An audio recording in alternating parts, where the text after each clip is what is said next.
and welcome to your Conestoga Today, the show where we bring the heartbeat of campus life straight to you. Whether you're tuning in from a cozy spot on campus, grabbing a quick coffee, or watching from home, we are thrilled to have you here. I'm your host, Mamuzo Wonkoro. As we dive into another enriching episode, we want to pause and give a massive shout out to our online community, our vibrant CCD TV trailblazers.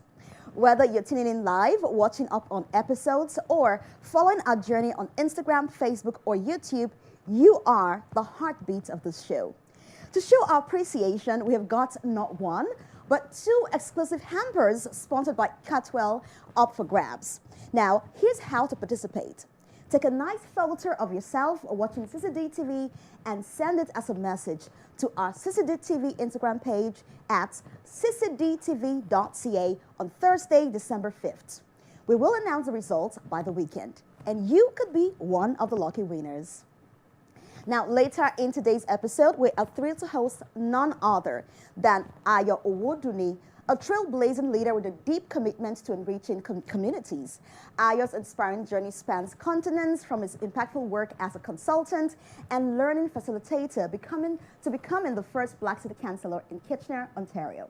He's a staunch advocate for inclusive leadership, emphasizing the untapped potential within diverse communities. We will explore with Ayo what it means to lead with purpose, bridge cultural gaps, and drive positive change. His story promises to resonate with anyone striving to make a difference, no matter the challenges. Trust me, you wouldn't want to miss this conversation. Now, let's dive in.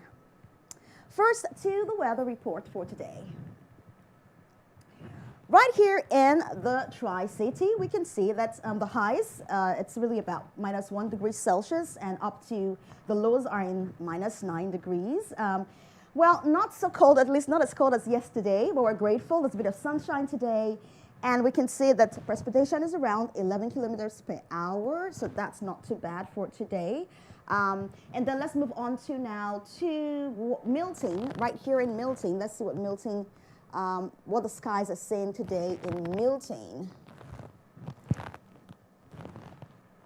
All right, so we can see right here, there's a bit of slow moving clouds, not so bad either. Looking pretty much like what we have here in the Tri-City and even in Guelph too.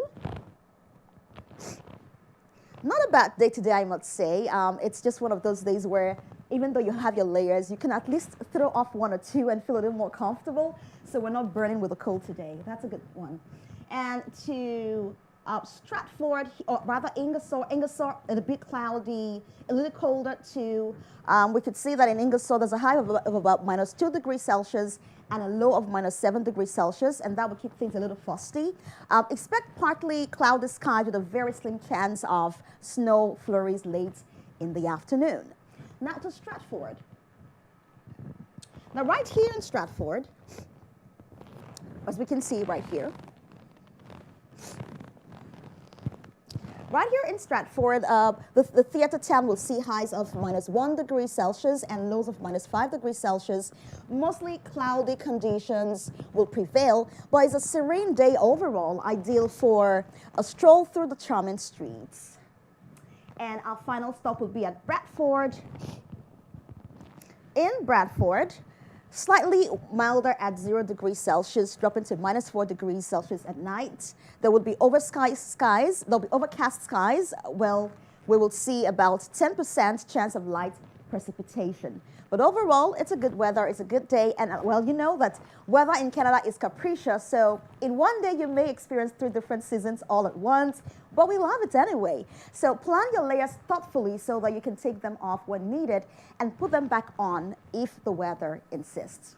Now, to the traffic report for today. We'll begin the traffic report here at Ingersoll.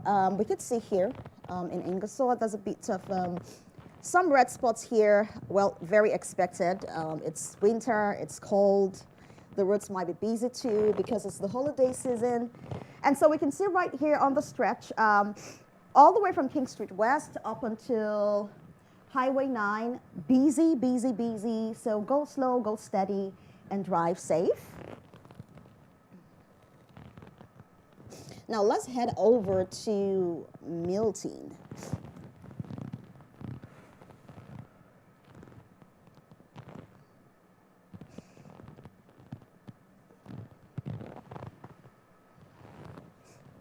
just a minute here. My map is doing its magic. Okay, at least I have Stratford here. So right here in Stratford, we do have a road closure on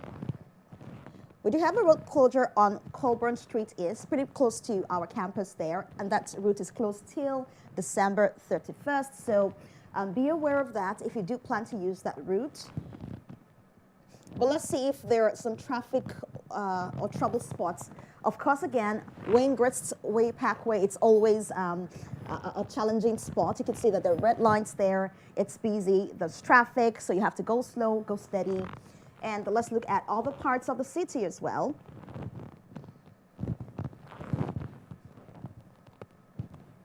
Well, the whole stretch of Wayne Gristy Parkway seems to be very busy today. Just be aware that your playlist will be a good thing to keep you preoccupied while you are commuting that area. And let's look at other parts of the southwestern Ontario. We could go on to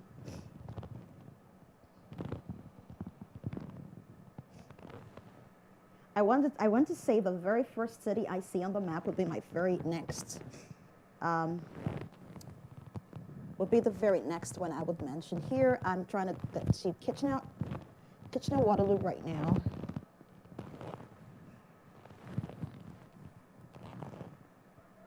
Well, some days the map just says it's my day. So, well, it's not. The map isn't cooperating with me today, but of course, if we go back to Bradford, I could share a bit about Bradford as well. In Bradford, Highway 403 is running smoothly in both directions, but Wayne Crestway Parkway has slight delays during peak times, like we said earlier.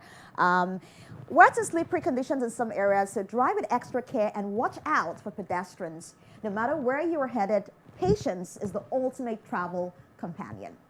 And now to our campus news, a day for literacy, a lifetime of change. As we know, it's United Way Week here at Conestoga. Conestoga continues to push the boundaries in community connection, closing the gap between information and insight. Today at 11:30 a.m., Conestoga will host the Community Connect Literacy Edition. This exciting event is part of Conestoga's partnership with United Way in advocating for stronger communities by building communities together. This event will bring together passionate experts who will share transformative ideas on how literacy shapes vibrant communities. Don't miss the chance to be part of a meaningful conversation, gain valuable insights, and perhaps even walk away with a fantastic prize. Join in, learn, and be inspired. This is a good opportunity to turn compassion into action. Supporting United Way is more than a gesture, it's a movement. Your participation can help create the change we all want to see in our community. Now to other news, Conestoga professors bring English to Colombia through international experience. This fall, Conestoga Language Institute professors Lindsay Cash and Ben Al-Shafar took their teaching skills abroad to Colombia, where they spent 5 weeks at the Universidad Católica de Manizales. Their mission to help locals improve their English, and indeed just that. Teaching twice a day, the duo led full English language courses, focusing on everything from writing and grammar to listening and speaking. What made the experience even more special was the open call extended to the entire city of Manizales, welcoming everyone, not just university students, to improve their language skills. Cash was especially impressed with the community spirit as UCM worked hand in hand with the city to elevate English proficiency. It was fantastic to see how much the city came together to enhance English, said Cash. The calls were open to anyone, whether they were working on writing or speaking, and it really brought people together. For Ben Al-Shafar, the rewards of teaching in Colombia were beyond just academics. Many of the students had never had the chance to converse with native English speakers, and seeing them build confidence and improve their skills was a powerful experience. It was humbling to see our students, some of whom had never spoken to native speakers, excel and be so confident. Al-Shafar said or shared that English proficiency was incredibly impressive. But the experience was more than just lessons in language. It was about culture, connection, and collaboration. According to Al Safar, the city of Manizelis and its people were both magical and transformative. The people there are so warm, welcoming, and supportive. Our students and the UCM staff made the experience unforgettable. This trip is part of Conestoga's ongoing partnership with UCM, which also includes the collaborative online international learning program COIL. This program connects students from both institutions through virtual exchanges, joint coursework, and shared knowledge. Miriam Razar, Associate Director of Global Initiatives and Partnership Development, hopes that experiences like this one will pave the way for more faculty exchanges. We want more of our professors to take part in teaching at UCM, whether in person or virtually, sharing their expertise, collaborating, and helping build global connections, she said. In fact, this year, 11 Conestoga faculty members have visited partner universities in Netherlands, Argentina, Mexico, Colombia, and France. And nearly 40 students have had the opportunity to study abroad. These international experiences not only enrich teaching, but also enhance faculty empathy, something that translates directly into better connections with students. Sean Brake, Executive Dean of the School of Interdisciplinary Studies, notes that the experience will benefit not just Cash and Al Safar, but also their students back at Conestoga. This international exposure makes them more relatable and empathetic when teaching our international students, helping them connect on a deeper level, he said. Conestoga Language Institute continues to empower students through language development programs, from teaching and interpreting certificates to government-funded programs supporting newcomers. This exchange is a beautiful reminder of how education and cultural exchange can help broaden perspectives and build stronger global communities. We can't wait to see how Lindsay Cash and Ban Al-Safar bring their international experiences back to the classroom.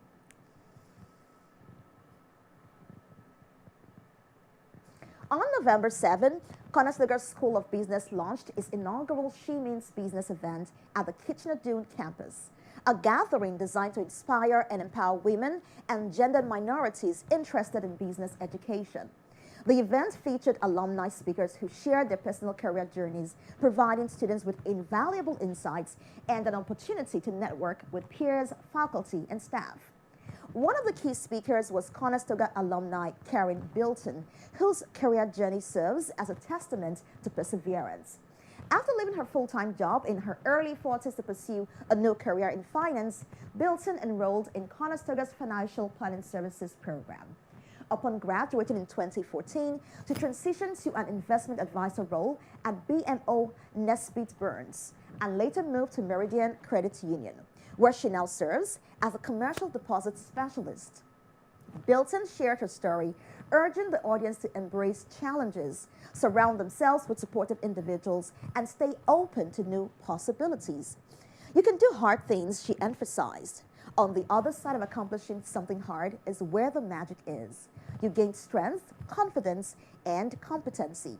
The panel also included other distinguished alumni, Carol Winsick, a graduate in business administration, supply chain and operations management, Courtney Zoller, who started her graphic design business with the support of Conestoga's Entrepreneurship Collective, and Laura Phillips, a graduate of the Business Insurance Program.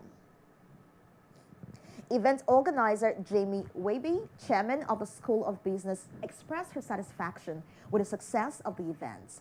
Seeing students, faculty, and alumni come together to share experiences and build connections highlights the incredible power of community and collaboration, she said. Encouraged by the overwhelming response, future She Means Business events already being planned for next year, aimed at both current students and high school students. We are thrilled to announce that future events already in the works, said Weeby. And together, we will continue to inspire and engage the next generation of business leaders.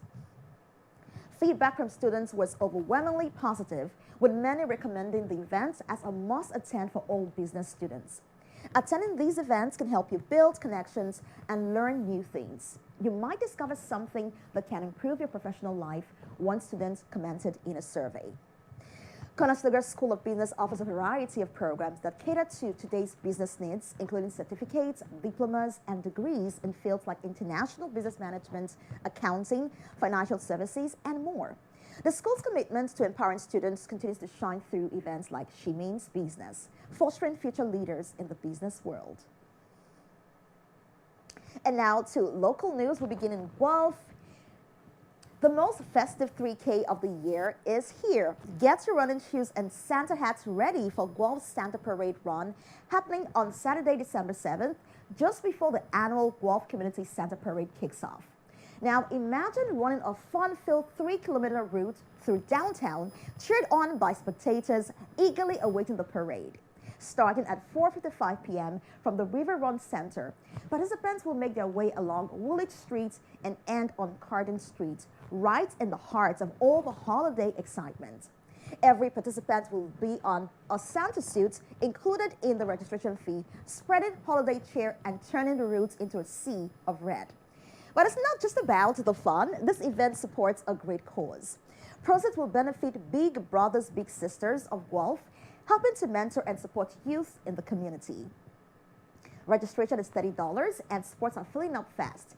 Only 18 spots left already, so don't miss your chance to join the festivities and give back this holiday season. So whether you're a runner or a parade enthusiast, this is your chance to embrace the holiday spirit in style. Register today and be part of the magic. Visit the Guelph Santa Parade Run website for more details. And now to Stratford.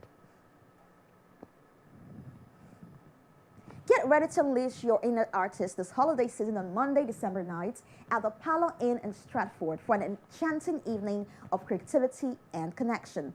From 6:30 to 8:30 p.m., the cozy ambience of this historic venue will transform into a festive art studio as participants gather to paint the captivating Christmas night on a 16 by 20 canvas. Whether you're a seasoned painter or a beginner, there is no need to worry. This event is beginner-friendly, with step-by-step guidance provided by the talented team at Social Art.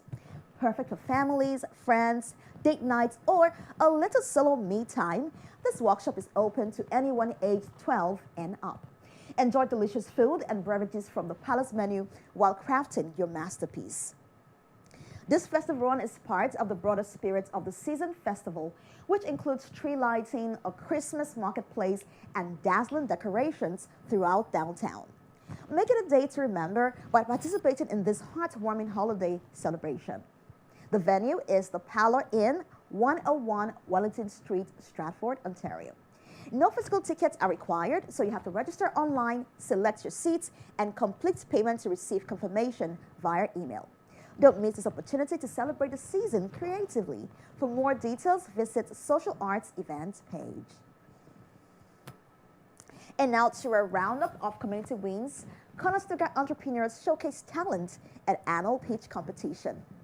Again today, CEC makes the news. On November 21st, Flash Reality Incorporated, led by Andres Otalvaro and John Higuera, claimed victory at Conestoga's Pitch Day competition, hosted by the Conestoga Entrepreneurship Collective, otherwise known as CEC, at Communitech in Kitchener. Their innovative, immersive VR/AR educational experiences aimed them the top $5,000. The competition was an exciting opportunity for Conestoga's Venture Lab startups to present their original ideas and compete for cash prizes. A total of $8,000 was awarded to the finalists, thanks to the generous support from the Rotary Club of Cambridge, Preston Hespler, and in memory of the late Wilf Rick, a passionate philanthropist and longtime Rotarian. Flash Reality Incorporated wasn't the only standout. Cinex Works, founded by Peter Chinedum Ugu, took second place with a $2,000 award for their cutting-edge noise control panels. Cornerstone X, created by Dixie Kumar Soliar, secured third place and $1,000 for connecting engineering firms with global BIM, Building Information Modeling professionals. As part of the evening's festivities, previous pitch competition winners Gage Funkhurster and Taylor Francis shared updates on their ventures, and Carl Felberm, co-founder of Noki Farms and a Conestoga alumnus, delivered a powerful keynote address. Felberm had some words of wisdom for the competitors. Everyone has chosen to take a different path. Keep going, even when the going gets tough. Win or lose, you're still in the game. The world needs you. The Conestoga Entrepreneurship Collective continues to empower students and alumni to engage in the Waterloo region's entrepreneurship and innovation ecosystem, offering coaching, mentorship, workshops, and more. The competition was a testament to the incredible talent and perseverance of Conestoga entrepreneurs who are making waves and shaping the future of business and technology. Congratulations to all the winners and participants.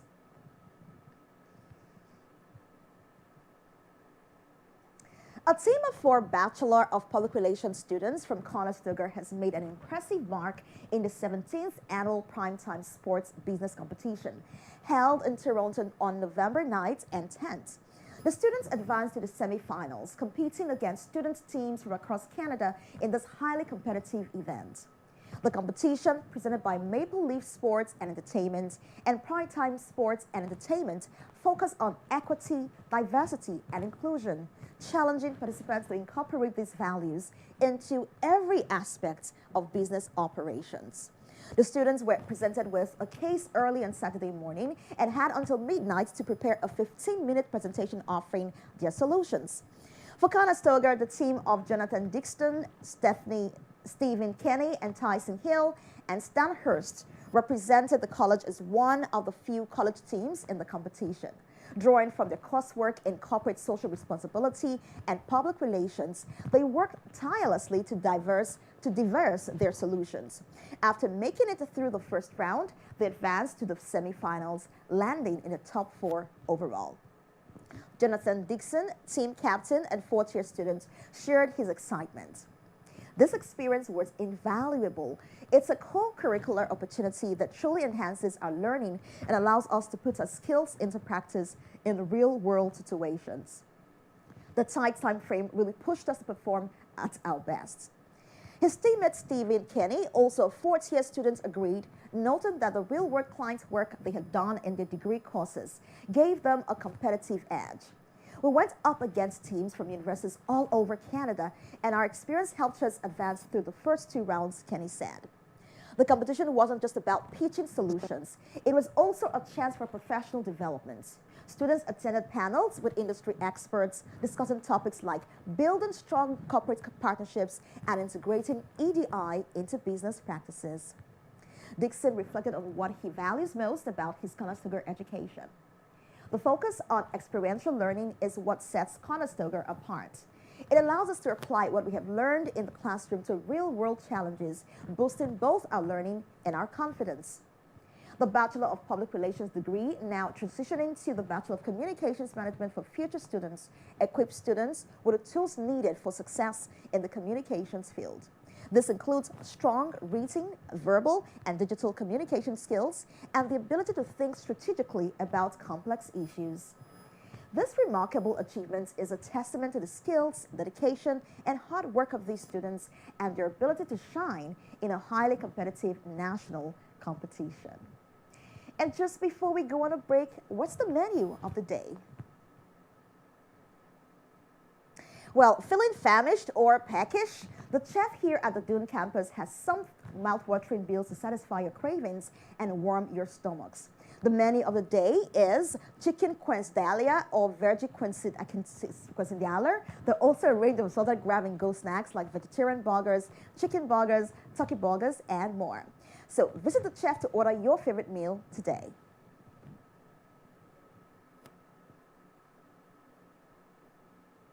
We will go on a short break now. When we return, there's more. Stay with us. The holiday season is here, and with it comes the perfect opportunity to give back to our community. This year, Conestoga's ACSIT and CI teams are leading the charge with a heartfelt initiative to support the food bank of Waterloo region. Did you know that 1 in 8 households in our region struggle to put food on the table? That's up from 1 in 10 last year. The numbers are staggering. Over 73,000 people relied on food assistance in 2023, and the need continues to grow. This is our chance to make a real difference. Now, here's how you can get involved. Drop-off and drop-in days are happening at the Dune and Waterloo campuses. You're invited to stop by, meet the ACSIT and CI teams, and make your contribution. On Tuesday, December 3rd from 2 to 4 p.m., drop off or drop in at Waterloo Campus, ACCIT office, room IC003, and at the Dune Campus, the Welcome Center, room 105.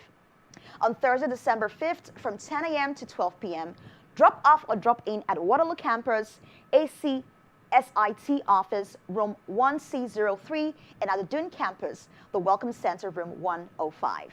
Now, if you can't make any of these times, no worries. Reach out to Shelby Wright or Kathleen McCafferty to arrange a convenient time for your donation.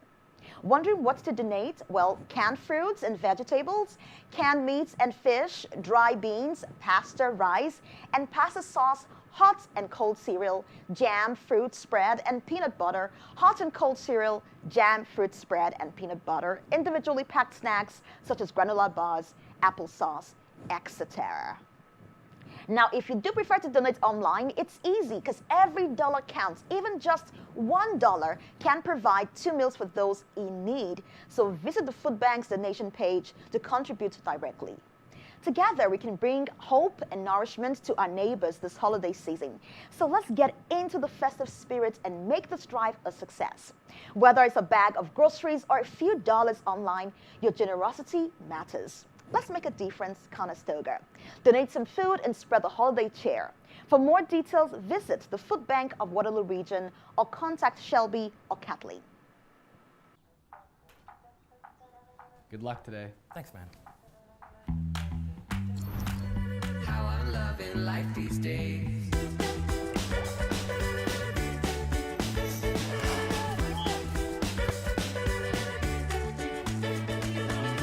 I see it falling into place. It's coming together. I don't even need to chase it. You see it written on my face. It's the right time, right place. How I'm loving life these days.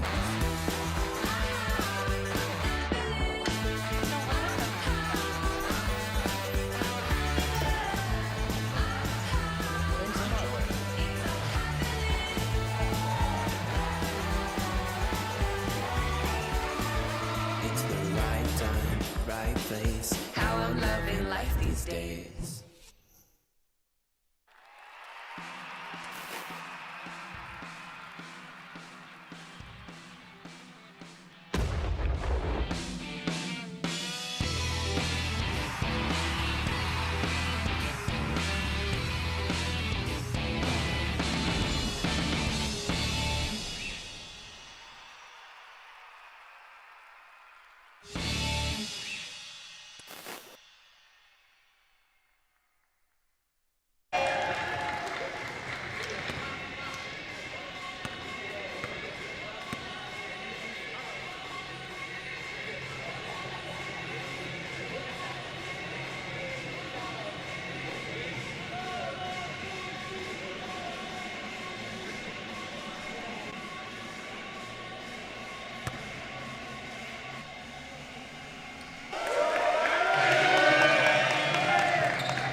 Everybody at Conestoga, please welcome Jordan Kilgannon.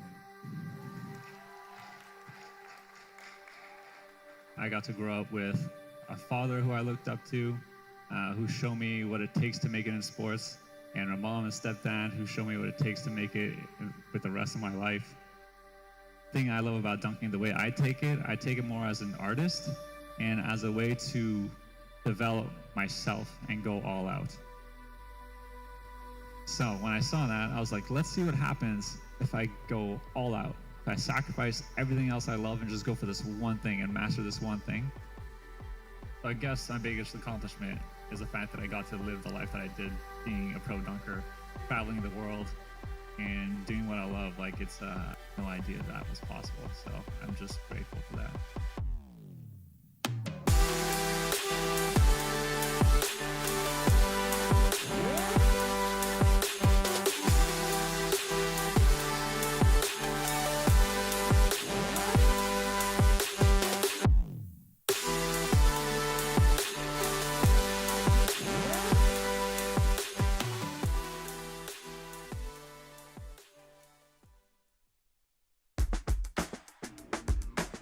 There's a lot of challenges that our leaders are facing in not-for-profit right now. So the work we're doing here is going to help alleviate that. We're hoping that it helps to actually amplify and contribute to the work you're doing.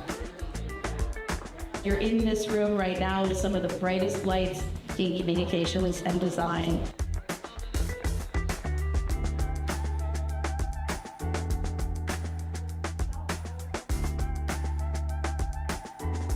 Everyone here deserves a giant round of applause for your fantastic work.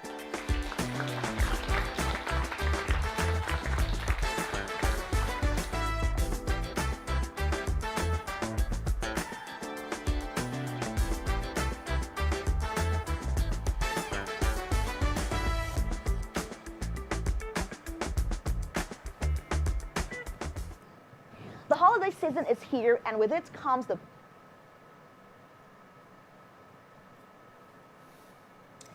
Joining us today is a man who embodies resilience, innovation, and a deep commitment to community. Councilor Owodunni, known as the first Black City Councilor in Kitchener, has been breaking barriers and setting the tone for what it means to lead with purpose. With a background in business consulting and a passion for empowering others, Ayo has not only served the community through public office, but also as a mentor and advocate for inclusive leadership. Whether he's championing local initiatives or motivating the next generation of change makers, his insights promise to spark valuable takeaways. It is good to have you here, Owodunni. Thank you so much. Should I say Councilor Owodunni? He doesn't like that part. It's a pleasure being here. Thank you so much for having me. Amazing. And I want to say that you're a man of many parts. You're also a councilor here, an associate professor. That's correct. You are the Councilor of Kitchener Ward 5. You are a business consultant. You are an author. You are an advocate for inclusion. Oh my God. Okay, let's just leave the list. 'Cause I cannot even take But it's good to have you here at our studios. Thank you so much for having me. Yes. So I like to start from where it all began because everybody has a history. So prior to all of these accolades that you now have gathered, who was Owodunni? I'm a father of two. I'm a son. I'm a brother. I'm a public servant. Let me see. I enjoy life. I enjoy service. I enjoy giving back. And I'm passionate about ensuring that you transform people's lives and you help them grow. So one of the terminologies that I'm embracing more and more is transformational leader. That's something that I'm trying to hold dear to heart a bit more now. That's amazing. So let's talk about your journey as an immigrant, because I know that you're a beacon of hope for many immigrants here who are still trying to thrive in Canada, because they have a lot of challenges that they go through every now and then. For you, at what point did you realize that I could live above the nuances of the challenges I face as an immigrant to now spreading my wings and flying and becoming a leader in the community? I would say actually one of the benefits, one of the privileges that I had some really great mentors from back in Nigeria who had sold me this idea that wherever I am, I can add value. So that was something that was already a seed that was planted from quite a while back. So from the minute I landed in Canada, my mindset was not of just settling and getting by. My mindset was, how can I add value? I knew I could add value. I could do a lot of different things. I just needed to know where. I just needed to figure out how to go about doing it. So for me, there was a mindset there already in terms of believing, and what I needed to do was just find my own trajectory, find my own path, and then take it. I think there are different types of immigrants. I heard someone shared this some time back. There are those who just come to settle. There are those who come to just get by. Look, thank God I've left my country. Let me come here, settle. Okay, what am I here to do? And then there are those that come with a completely different mindset, seeing the world as their playing field where they can add value. So if you take me from here to a completely different country, the question that I'll be asking myself is, how can I add value? Because I know that I can add value in that place. So I think it comes with a change of mindset for each and every one of us. We all have a gift that Canada wanted. That's why you were brought in here. If you remember that and you live from that space, you can do so much. But if you come with that mindset of, I'm just here to survive, I'm just here to manage, as my people would say back in Nigeria, I just did here, I come manage. When you have that mindset, you will be limited in your thinking. And another thing that tends to happen to all of us, all immigrants, is when you get to Canada, your head tends to hit a wall for quite a while. Sure. And during those times, you could end up second guessing yourself. You start questioning, why did I make the move? Am I good enough? Can I add value? We all went through that phase. But I think the reality is your mindset will be challenged from the onset, but who are those that you surround yourself with during those tough times?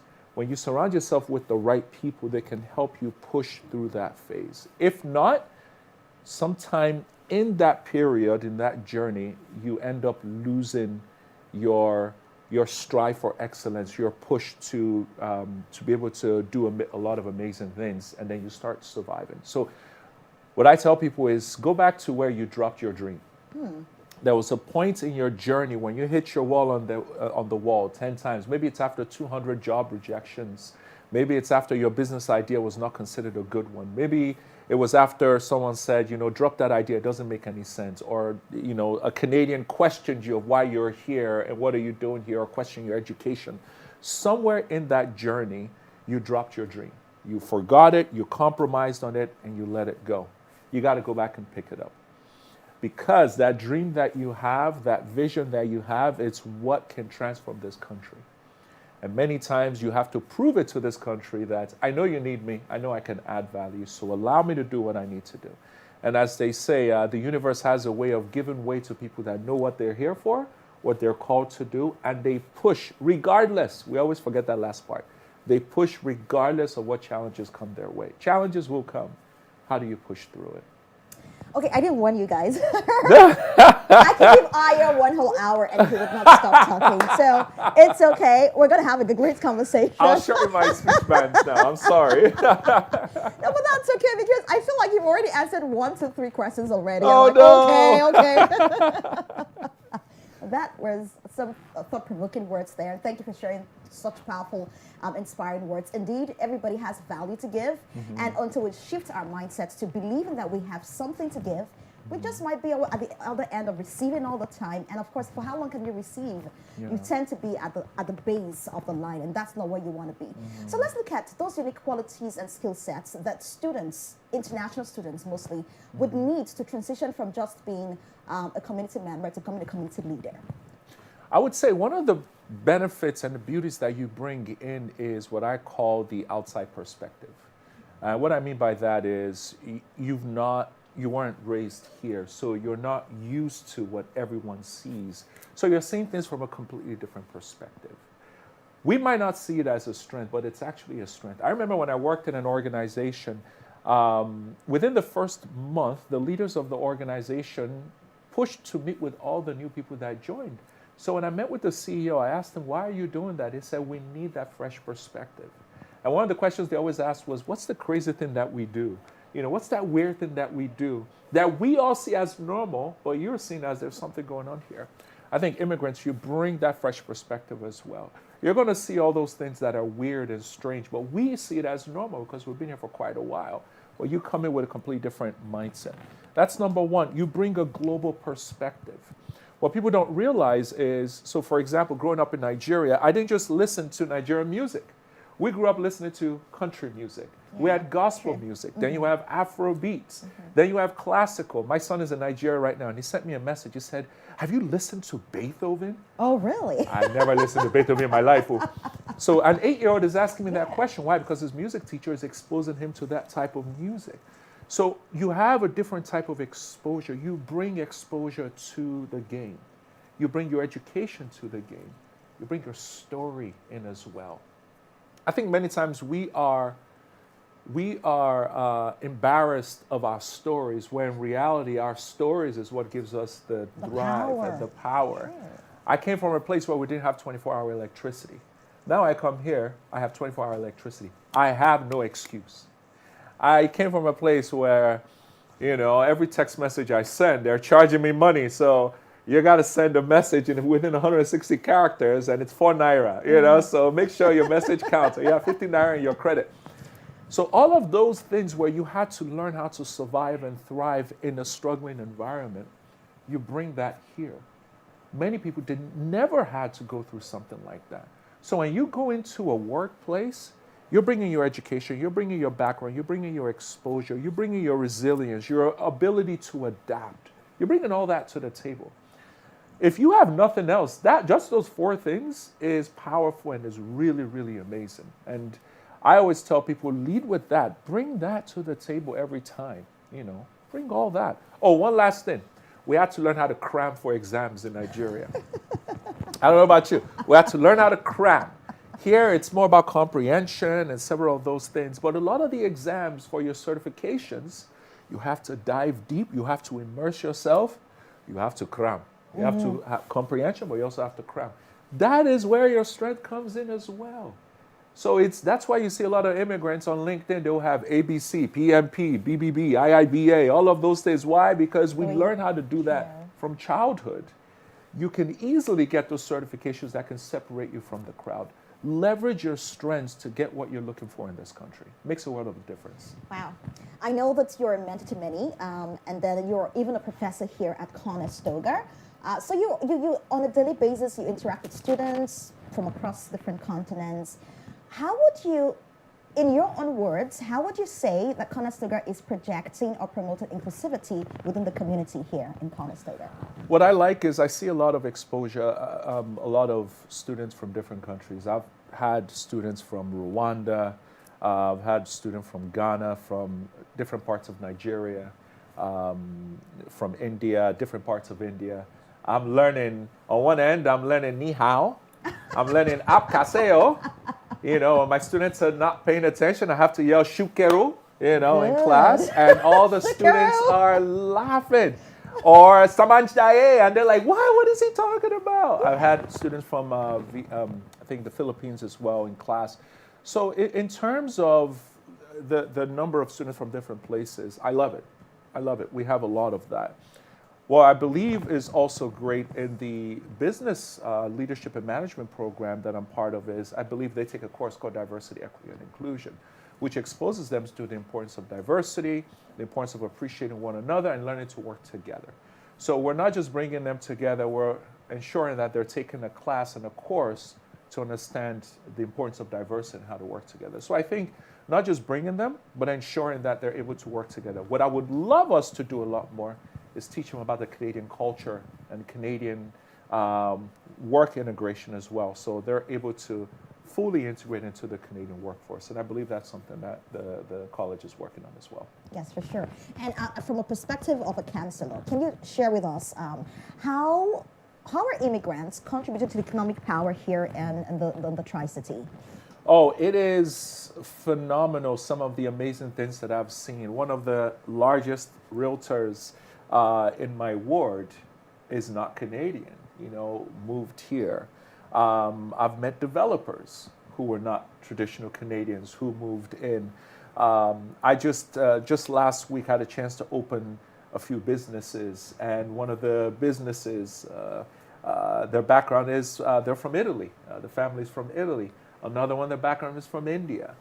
So there are all of these. I believe I opened one a few months ago where they're from Egypt. So you have all of these places giving us people. They're opening businesses, they're starting businesses, and they're hiring people as well. It makes me joyful and excited that immigrants are not just coming and settling alone, but they're coming, settling, and adding value. So they're paying taxes, they're getting certifications, they're starting businesses, they're hiring people. All of those things that help our economy as a city thrive, people are doing that. And my challenge to every immigrant is, yes, within the first few years, there is that time where you tend to ask, what can Canada do to help me, get moving, get going? What can the city of Kitchener do to help me get up and get running? But there needs to come a time, and I need to challenge everyone on that. There needs to come a time. I'm going to look you right at you in the camera. I'm looking at the camera, right? I'm looking right. There comes a time, and give yourself a timeline, whether it's 4 years or 5 years, where you switch from what can the city of Kitchener do for me, or what can Canada do for me, to what can you do for Canada, or what can you do for city of Kitchener? whether that is volunteering, whether that is joining a board, whether that is starting your own business, starting your own not-for-profit, whatever it is, we need people that are able to do those types of things because that's what makes our city function and thrive. It goes beyond just what can we do for you, but also that what can you do for us as well. That's what makes it beautiful. Yes, it's that collaborative effort that makes us a stronger Absolutely. community. And just wanted to chime in something very quickly, Ayo. I know you said, think about what can you do for the community. But what policies or initiatives rather, has a city put in place to help immigrants, thrive? Now, just so the people who are not aware of what exists, they can be aware that they have a myriad of opportunities here. So first of all, there's a new line item in our budget where the city of Kitchener is we're created a newcomer orientation strategy. And the idea behind that is we have so many newcomers that are coming in. We want to ensure that there's a department dedicated specifically to ensuring that you are able to settle in and you're able to thrive over a period of time. So that is a new line item that we've created. There's going to be someone that will be responsible for that project moving forward. You'll be hearing from us in reference to that really, really soon. Number two, we have a program called the RISE Fund. I don't remember the names right now. I believe the acronym racialized, indigenous, I don't remember what S&E is. But the idea around RISE is grants are provided to organizations and associations, ethnic groups included as well, to ensure that we're able to empower them and help them so that they can in turn help their community members. One thing that I'm pushing more and more is we need to ensure that we're empowering the ethnic groups because they are the local ones closest to the grassroots. We also fund organizations like the Multicultural Center. We provide part funding. I sit on the board of the Multicultural Center. And Multicultural Center is able to provide help and support for refugees, provide help when it comes to resume writing, people that are preparing for interviews, if they need translations as well. So that is also is being provided. There is so much work that needs to be done. Yes, those are a few things that we have done. There's also Liftoff program as well, where though that is a federal funding, we're close to it just to ensure that we tell people about that program. For people that are looking to start their businesses, there's a place that you can go to ensure that you get support, business coaching to help your business thrive over a period of time. Now, is this a panacea that solves our problem when it comes to people settling and thriving? Absolutely not. There's still so much work that needs to be done. But I will say this is a start of really, really amazing things to help people settle down and thrive as well. That's amazing. And I must say congratulations on your award, your Workplace Leadership Award. I think that was yes. sometime, September, October? Yes, Exactly. Thank you very much. You actually have a voice within that corporate space where you drive leadership initiatives. Looking at today's workforce and the future for sure, where do you see leadership going? What are those key elements we must infuse into our leadership style in our corporate sector? I'll say the first one is something called inclusive leadership, and that's my shameless plug to my book. That's my shameless plug to my book. No, but the reason why I feel that is so important, as of 2 years ago, I started to realize a trend. More immigrants are going into corporate organizations. You have leaders that are working in these organizations that don't understand a lot of these individuals, their backgrounds and their cultures. I'll give you a perfect example. I just heard this recently. Someone at an office called his boss Big Mama, like Madame. Oh my. Where in Nigeria, that would be considered a compliment. Oh my gosh. The boss was offended by that. Very unethical here. Yeah, like, how dare you say that? And the person's like, I just did greets now. Basically saying, I'm just saying hello. So those cultural nuances, those cultural differences can lead to a lot of confusion, can lead team members that are supposed to be working together, can separate them. So we are in dire need of leaders that are inclusive in their thinking. We need leaders that all understand or are able to build cultural intelligence. That is so needed in the day and age that we're in. As of, I believe it was I don't have the numbers in front of me, I believe it's 2011 or so, 1 out of every 5-6 individuals were immigrants. By 2025, 1 out of every 3. Wow. Okay, so think about that. You're in a boardroom of 12 people. As of 2011, only 2 people would have been immigrants then. And that was a different type of immigrants. And we'll get into that in another time.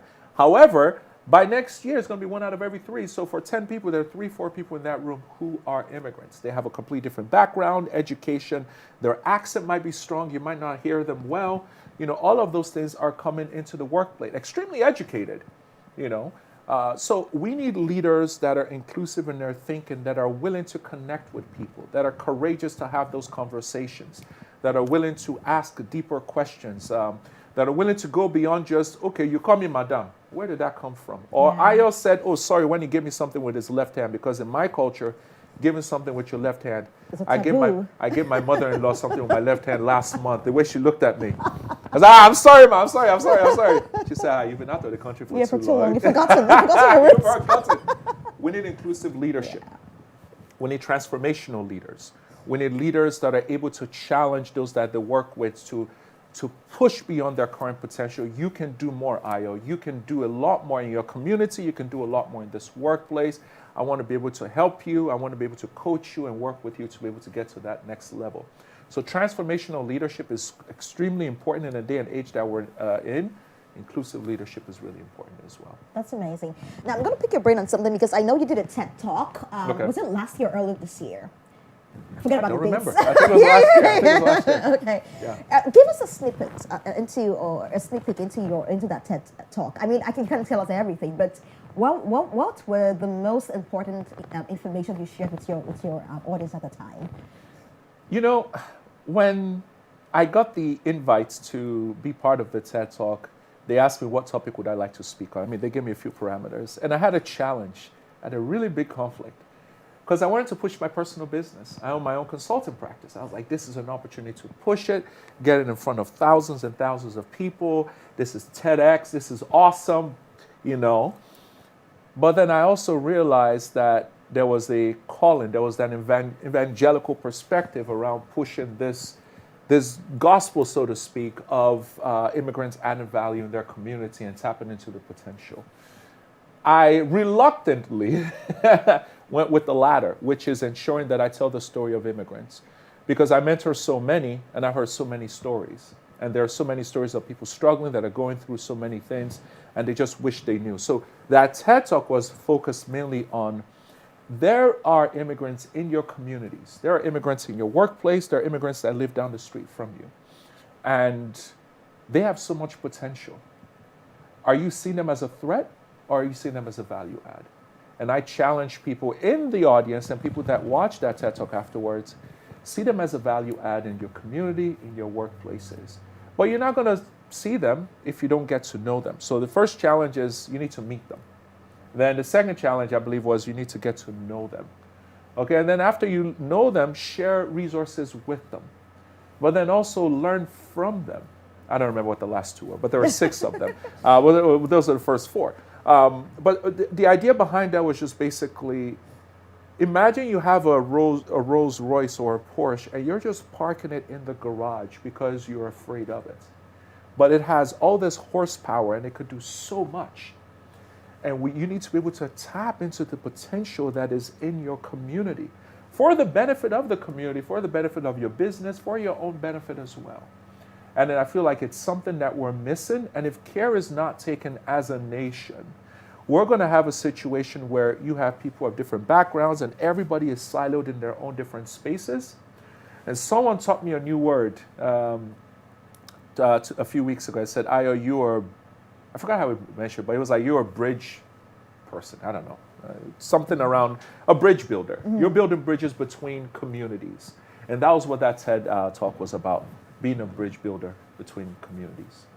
That is absolutely phenomenal, Ayo. And I said to you, I'm going to put you in a hot seat today. Uh-oh. I don't know what this is. A few questions for you. Don't worry. I mean, you're up to it for sure. Okay. So my first rapid fire chat, whatever, is what's your go-to motivational quote? That's a good question. I know you have a couple of them because, I mean, you're a man of depth, but which one really resonates with you most? Greater is in you than he that is in the world. And that's from the Bible. That's from the Bible. Uh-huh. It's not what you have. This is from Steve Harris, a mentor of mine. It's not what you have that is holding you back. is what you have, but you don't know how to use. Oh, that's so Like, profound. Yeah, that one is really, really profound, and I have to play that in my head over and over and over again. Amazing. Okay, you're doing well already. Okay. That one caught me off guard, but all right. Listen, I'll be ready. What's one leadership mistake everyone should avoid? Don't. I'll start with immigrants. If you're an immigrant and you're a leader in an organization, get to know your people first. Spend time connecting and building that trust with people. I made a mistake of rushing to push the agenda and what we were trying to do without building that trust and getting to know them. And that backfired terribly.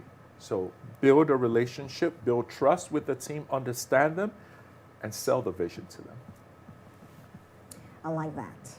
So when you're building, you start from the ground, not up, down. Yeah, exactly. Okay, exactly. no, let's go down a bit. No, down. Down, producer, down. Producer down now. Oh my God. Down, please. Down. Okay, so I was actually saying yes. Yeah, down. Okay, so I have other questions for you, Ayo. Okay. What advice would you give to international students and young professionals about maximizing their potential while here? I would say build a very strong network. You have 1 year or 2 years in school, and I understand it can be very tough. Many of my students, when I speak to them, they're taking 5, 6, 7 courses. So you're overwhelmed with a lot of that. But what tends to happen, and I see this happen over and over again, they finish school, they're graduated, then they go, okay, all right, what next? What do I do now? But then you've left school with zero network, you've now built a network within your industry, and now you have no network to tap into. You dig a well before you need water. Okay, maybe that's one of those other quotes. You dig a well before you need water. So what I mean by this basically is build that network, go join your professional associations, and show up at those meetings. Get to meet those people, because those are the individuals that can connect you to job opportunities in the future. You know, make sure you get to know your professors. Sit up front. Stop sitting in the back. I noticed something. I remember the names of the students that sit in the first 2 rows and are active more than the ones that are quiet. Because a year later, the ones that are quiet sends a message and says, oh, can you help me with this? You don't remember the person that well. Yes, you remember the picture, but not that much. But the ones that are active, oh yeah, I remember this person. I know where they sat. I know how they were. And it's easier to be able to provide referrals and connections to the ones that I was able to connect with. So connect with your professors. Join professional associations. Volunteer. Join a association or a non-for-profit that you're passionate about and volunteer there. It takes nothing away from you. But at the end of your 1 year or 2 years, through your overwhelming exams and tests and all the things that you had to do, if you show up to those things, challenge yourself to have 50 new contacts in that 1 year. All right? So that's 4 connections a month. Over 12 months, 48, 50, round it up. That's 4 connections a month. That's 1 a week. So at the end of that, now you have 50 people that you can tap into to say, hey, could you refer me? Could you provide this, provide that? And you'll be shocked how doors open quicker when you have a larger network that you can work with.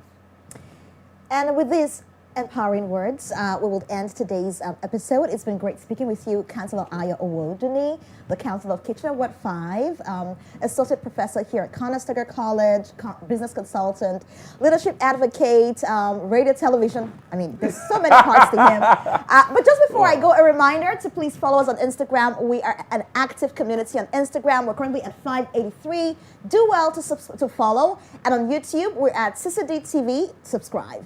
Until next time, I'm your host, Mama Zawonkuro. Have a great day. Bye-bye.